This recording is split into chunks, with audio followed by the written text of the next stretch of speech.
Uranus is the seventh planet from the Sun and the third largest planet in the solar system. It also may have the coldest interior, emitting far less heat than its counterparts Jupiter, Saturn, and Neptune. It is known as an ice giant because it contains more ices, including water, methane, and ammonia, than Jupiter or Saturn. And while NASA has learned a great deal about this planet over the last 3 decades, there's a lot more waiting to be discovered. Back in 1986, NASA's Voyager 2 spacecraft flew by Uranus, making it the first and only spacecraft to visit this distant planet. Previous observations showed that Uranus has a unique tilt of its axis, so it rotates almost on its side, causing its poles to actually face the Sun.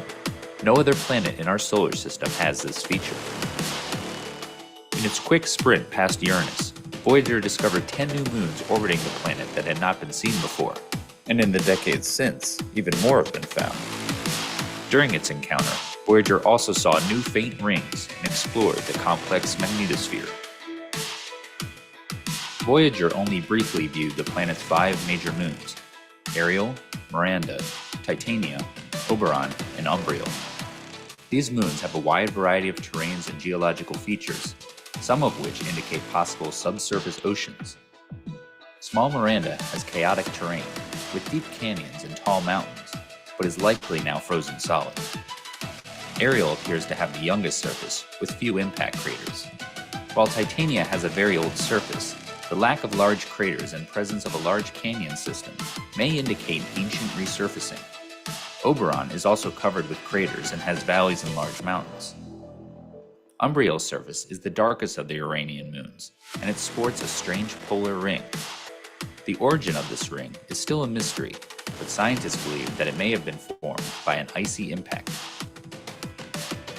Since Voyager, ground-based telescopes and the Hubble Space Telescope have played the leading role in our understanding of Uranus. Since 1992, Hubble has watched the slowly changing Uranian seasons, including changes in its unusual pale blue color and polar hazes. Telescopes have also revealed that Uranus has a complex weather system with massive storms that can last for months or even years, with wind speeds over 500 miles per hour. The ongoing search for ocean worlds and life beyond Earth makes Uranus an exciting target for the James Webb Space Telescope and for future up-close exploration. New data will help scientists to understand the formation and evolution of Uranus, as well as its moons and rings, and provide clues as to whether liquid water may reside beneath their icy crusts. The fascinating properties of this planet, discovered in just the span of a few decades, reveal that unlocking mysteries here can help scientists learn even more about our solar system and our place in it.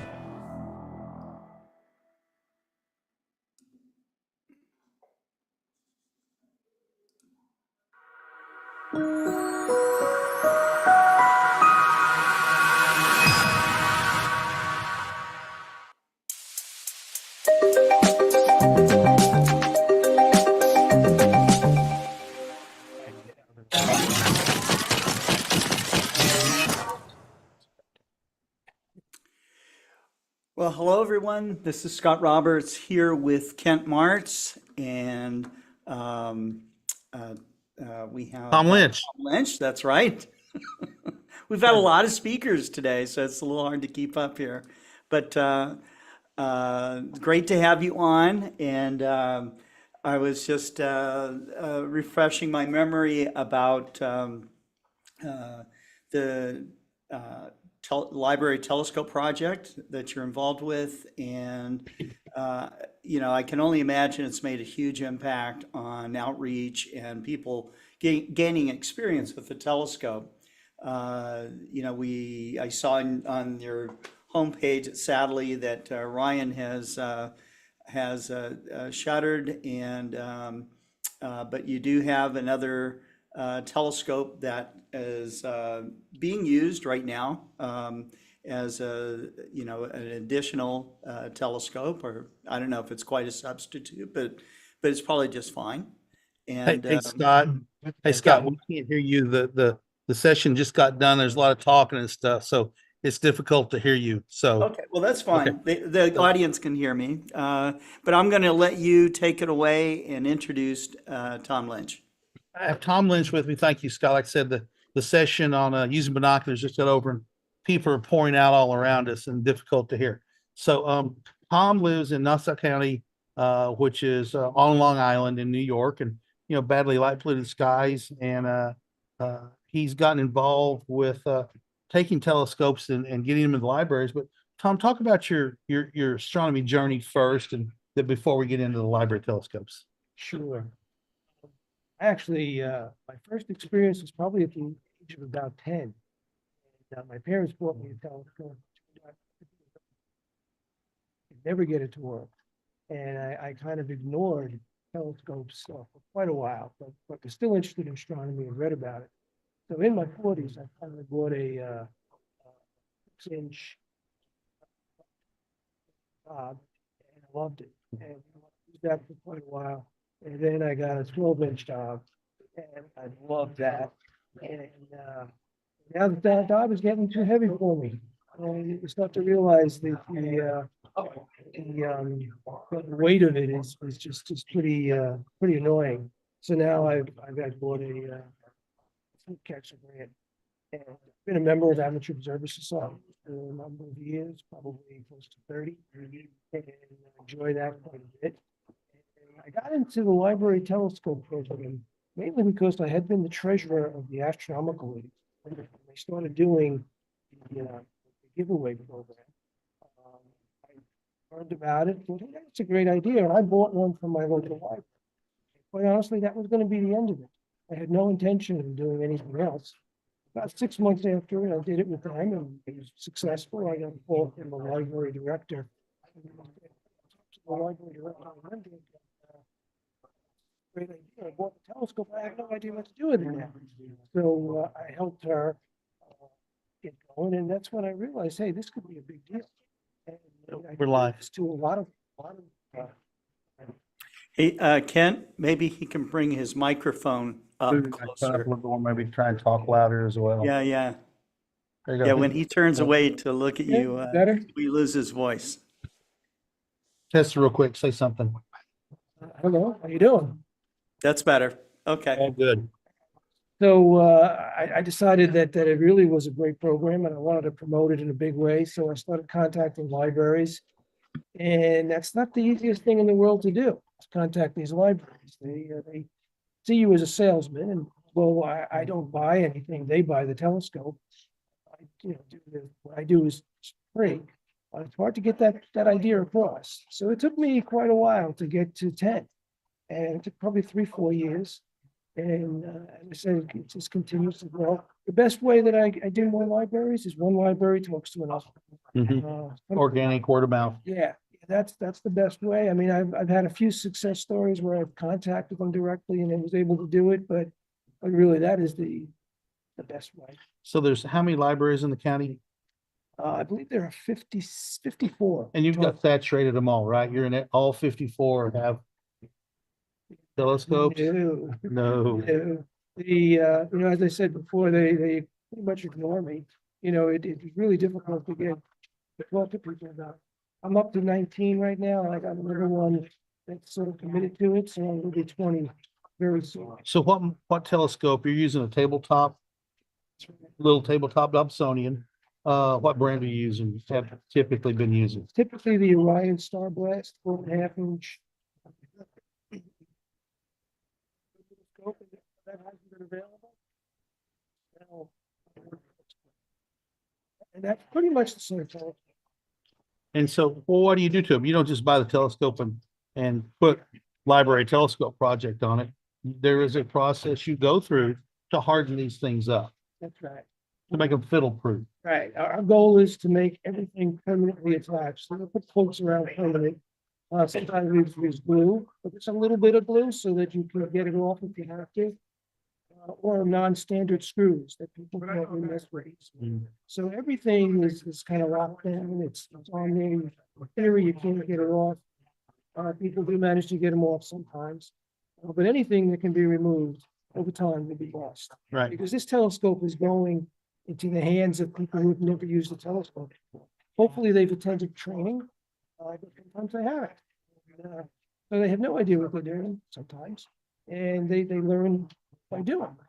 Some people, again, it's a reflector, right? So they go to the back of it, think they can look through the back of it and try taking out the screws in the back, the collimation screws, which is a problem. They think there's something there, so try to take the mirror out and open the lens cap. Yeah. Yeah, what's going on here? So that happens, but it's rare. And it can be dealt. Yeah, and you just, at the end of the day, put them back together. Now, those of us who have used reflectors and observers, there's a collimation issue there. But you found that it's not that big of a deal typically, correct? That's right. I mean, they're small enough that the collimation, when I've checked it, it's always been on target unless somebody has screws. And that's, again, that's rare. Yeah, so, it gets dropped, doesn't really, collimation's tight enough, it's not gonna mess with it. I mean, Yeah, being bounced around in a car, it seems to be okay. right? I imagine if you dropped it, could be worse, but I haven't run into that as yet. So have you talked to people who have used them and gotten feedback from people who've checked these out and taken back to the library? The people love them. And admittedly, there are people who take them out and don't have much success in using them. They probably didn't attend the training, Mhm. but if they attended the training, usually by the end of that, they can use it. And I like to say that I can teach a 10-year-old kid who's motivated in 10 minutes how to use the telescope. And in reality, it's 5 minutes. I have a 4.5-inch telescope that Orion 4.5-inch knob that I'll take out, and it's like F11 or something. And I'll just set it down with an eyepiece, and kids will go over there and start messing with it, and the parents will freak out. I'm like, oh, that can't hurt it. Let them go. And a lot of times it's just getting out of kids' ways. A lot of times they'll That's very figure it good. out. They're very good about figuring out stuff like that. I had a library that I went to, and 70 people showed up for the training session. Wow. And there were a bunch of kids, and I had in the past been teaching the adult first and then showing it to the kids. And I realized the kids were gonna be bouncing off the wall in no time. And so I dealt with the kids first, and it went so smoothly. Yeah. The kids were learning so fast, I was realized, well, let them teach the parents. Why teach the parents? Let Yeah. them, they got it, Yeah, and the parents are watching anyway, theoretically, so Yeah. they're gonna pick up some too. Why do you do it? What do you get out of it? well, I get a real kick out of it. So much fun. There's a picture I have, which I don't have the permission to share.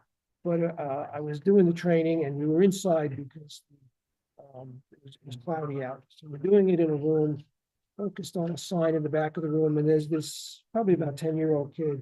And he can't get it set up. He is frustrated. The kid's about to start crying. And all of a sudden, when I'm guiding him through the whole thing, all of a sudden he sees it. His face lights up. I mean, this picture is like, Yeah.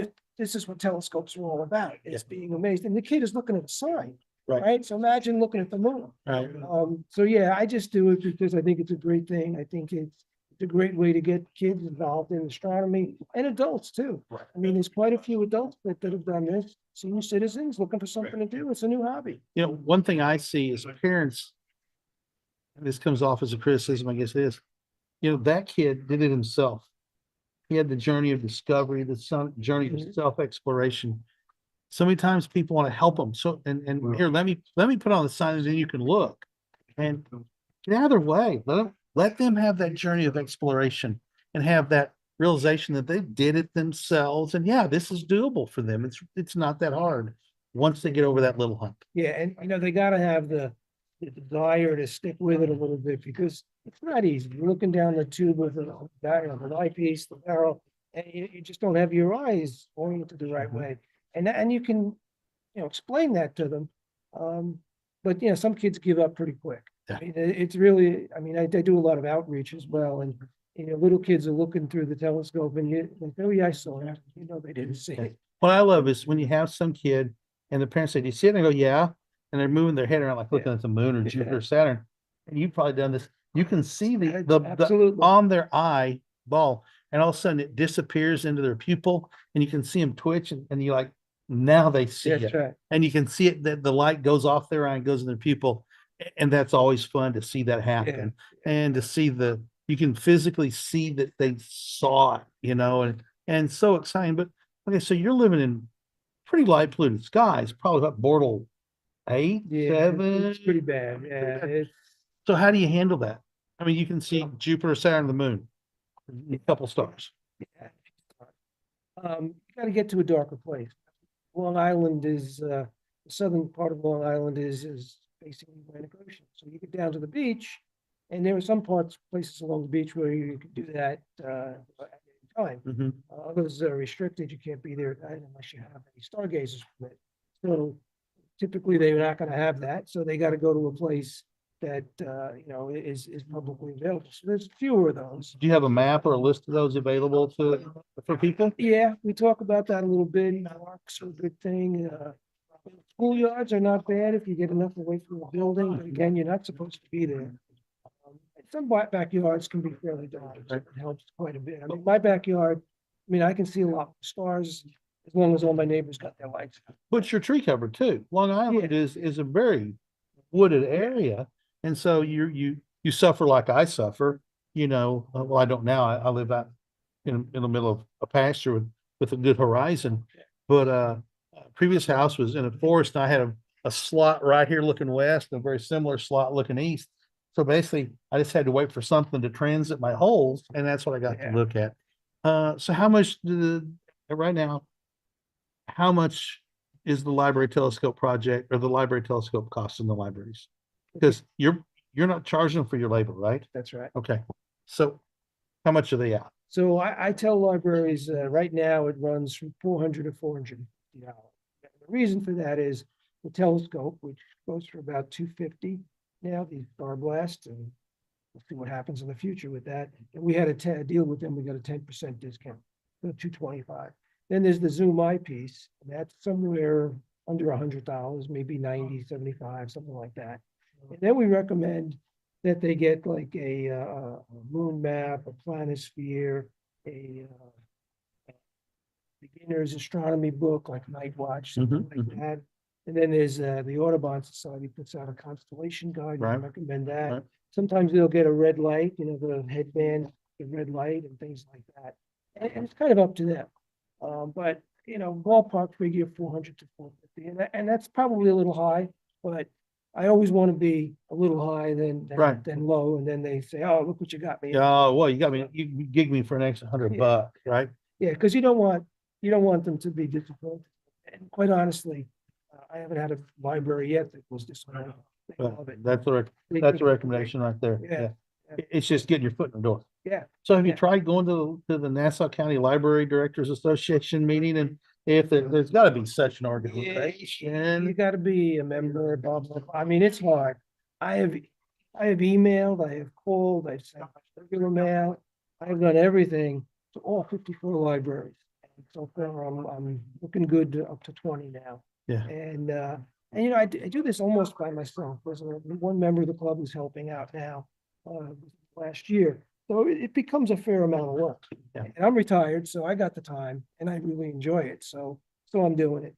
And, if a library came to me, I'd probably do it. But I don't know how much more I'm going to be looking to do. Now, I'm also involved on a national level, the website, Facebook page. I run the Facebook page, Library Telescope. And, that's kind of work too. I mean, I enjoy that too. I put things on there, that interest of somebody just getting into astronomy. And I don't create much. I share things that I've gotten from other places. The astronomical and other places. So the Facebook page is what again? Just Library Library Telescope? Telescope. It's just Library Telescope Yeah. Project or just Library Telescope? .com/Library Telescope. Okay, and what's your website? Is www.librarytelescope.org.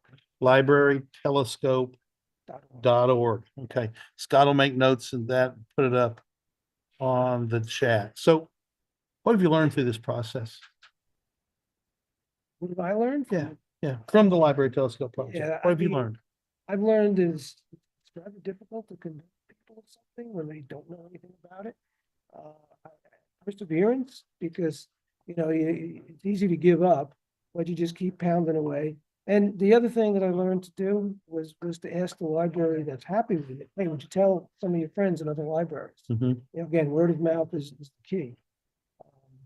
But I just enjoy it so much. I mean, my wife makes fun of me that I'm obsessed with this, and I am sort of obsessed with it because it's fun. It's You can, great. you can be obsessed with wood carving Yeah, or yeah. sailboating Yeah. or splitting firewood or whatever. And you're choosing to fill your retired time with, helping to introduce the night sky, even in light polluted night sky, to people that otherwise wouldn't do it. They may have an interest. And who knows what that leads to them, you know? Exactly. That kid So may true. become an engineer because you guided him or her to look through a telescope, Yeah. you know, and that's very, very cool. So, When I was a kid, well, I told you the story about the telescope. My parents got me a telescope and I couldn't use it. And, you know, if I had had the library telescope when I was 10, 11 years old, hey, with 5 minutes of training. yeah, Yeah. I could have been Neil Tyson. Who knows? Exactly. Yeah. So, Not that I'm worried about where I am. I'm happy where I am, but so, you know, to me, it's an opportunity for these kids and also the adults. I mean, I did training the other night for a library, and there were all senior citizens there, mostly women, and they all loved it. Yeah. I think they were going to introduce their grandkids to it too, which is a good thing. you know, too. we have a store and, we have one wall that I call the grandparents wall, you know, and then they come in and they're like, going, oh, grandkids, that's for grandkids. And it's STEM toys and, you know, Yeah. stuff like that. But the grandparents are often very instrumental in introducing this stuff to a lot of kids. Yeah. So, we have a, barbecue to go to Yeah. tonight. And I noticed the bus is pulled up. We're not- Yeah, that's what I was I think they're looking at. leaving at 6, aren't they? I think probably it's 5:45 and going out to the Powell Observatory of the Astronomical Society, of Kansas City, having a barbecue and maybe doing some observing out there. So I got to pack all this studio stuff up and get it to my room. Yeah. So Tom or Scott, go ahead. Yeah, I was just saying, yes, you do. Yeah. You So, gotta get yes, going. And Yeah, the bus is already here because the yeah, bus the will best fill is I up got a little fast. bit of time, I think. So Tom, thank you for what you Yeah, do. very well. You know, it takes evangelists of the night sky in Yes. all its different forms to get out there. And Scott, can you hear the piano? No. Oh, okay. I was going to test. I'm playing it with my toes. There's a piano about 20 feet away and a guy sitting down and giving us a concert. I was just curious if these microphones are picking it up or not. And they're not. Now we have the microphone set on isolation, Interesting. so yeah. Isolation. So anyway, It does Laura- isolate pretty well. Scott, we'll be in it tomorrow, probably in the 8:30 to 9 o'clock range. I'll have the first Okay. speaker. And we'll do this all day tomorrow as well. So Okay. spend your All right. Saturday with us every once in a while at the Astronomical League Convention here in beautiful Overland Park, Kansas, part of the Metro Kansas City area. Scott, anything else? I think that's it. I am curious, maybe Tom answered this, but I was curious how many of the library telescopes are out there now. Do you know the total number of library telescopes out there now? We do, we keep track of the libraries, so the ones that register with us. There's over almost 1,100 now libraries that are doing it, and many of them have multiple libraries. So we don't know exactly how many, but I would say on average, it's probably 2 per library. Okay. You know, but some of them have like one library have five. Yeah. There's 3. I would say, you know, there's probably a few thousand of these. Okay. So for Very somebody who's interested in doing this, go to the website, Yeah, right, or the Facebook page. yeah. Both are good entry points and the skills they need to have aren't real extreme. Understand a telescope and follow the advice of people like you who have hardened these things a little bit and just have a heart for going out and doing it. Yeah. Very good. All right. That's great. Okay. Well, thanks, guys. And we'll see you tomorrow, Ken. Okay, Scott, have a great night. Yeah. Thank you, and everybody, for thanks to all watching. of our audience that's been watching. And of course, you can see us on Facebook and YouTube. You can see us on the Astronomical League's Facebook page as well. And there is a playlist being prepared on YouTube where you can see all of them in a row if you'd like. So, Awesome. yeah. So take care, and we'll see you tomorrow. Thank you, sir. Okay, thank you. Appreciate it very much. Take Look at care. this.